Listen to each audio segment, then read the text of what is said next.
So I wanted to share with you all today how I think about fascism.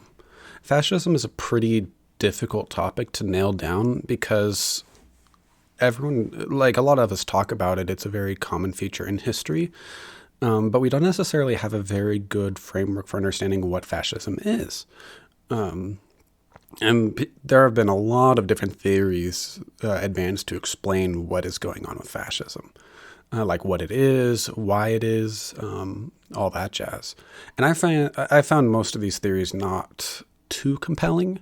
Like they explain certain things well, but I generally find they may be overtuned to certain examples of fascism, and it's hard to get a theory of fascism that reaches beyond certain specific examples, especially the Nazis. Most definitions of fascism overweigh the Nazi example and don't necessarily try to develop a theory of fascism that explains other types of fascism, the fascism in other contexts. So some of the theories I've heard advanced, and so these are theories that I don't endorse. But they have their place, and I know why the authors approach it in this way. Is one of the most common theories is will focus on racial and ethnic tensions in terms of fascism, which obviously is a big part of fascism, race and all that. There's also this is one I don't see discussed as often, but I think it's almost in some cases more effective, is military or strength or victory fixations. So a very intense colonial order or interest in colonialism or things like that. I think this one's interesting because a lot of fascists actually describe themselves in this sense. This is how they see themselves and understand themselves. The people who developed the aesthetics of Nazism and other fascist movements, they'd often describe themselves as glamorizing or valorizing or warfare, and especially like post-industrial warfare. So a lot of fixation on the aesthetics of cannons and war, and not even just like what we would consider today, like the aesthetic components, but also aestheticizing violence, the infliction of pain. So that's kind of one of the theories I think is more interesting. A lot of other theories of fascism focus on nationalism, which that's definitely a big part of it. Or more broadly, us versus them frameworks, which are a big part of fascist thought, and then genocide, which is definitely a big part of the fascist history, but it's not a full story. Nor is it the defining trait of fascism, because genocide is a historical fact.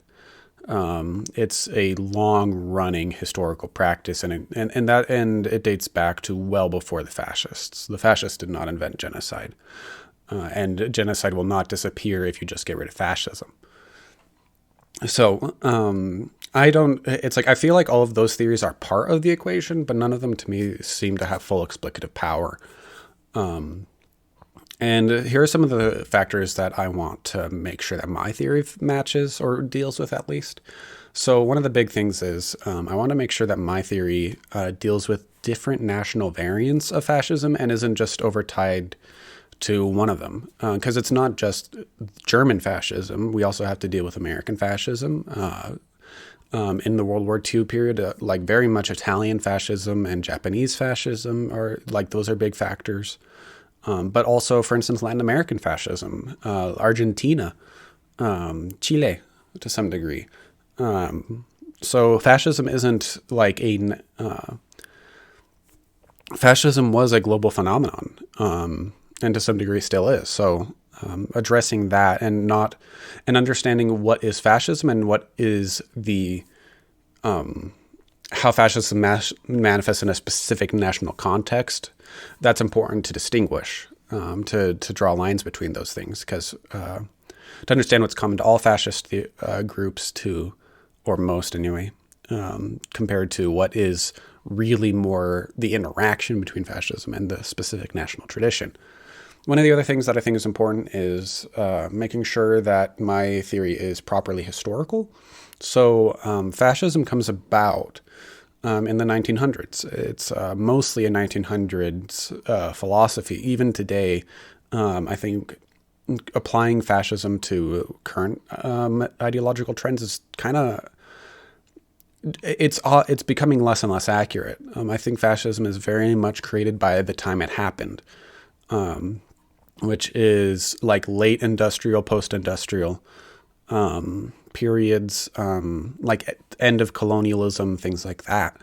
And it definitely doesn't reach backwards. Like if we're talking pre-modern periods, there's a lot of ideologies that do things that fascism does, including things like genocide or charismatic popular rule, things like that. And there are even ideologies at the same time as fascism that do that.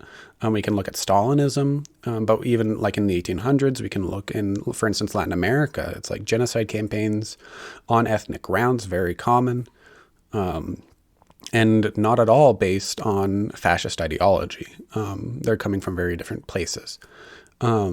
And one of the other big factors I think that's playing into fascism is also the timing in terms of it is at the peak of scientific racism. That is the attempt to justify racism through science, which peaks about when fascism peaks as well. They share a nadir, I'd say. So there's a lot of eugenics, there's a lot of racism, and there's a lot of attempts, like where even mainstream science is engaging in racism at this time. So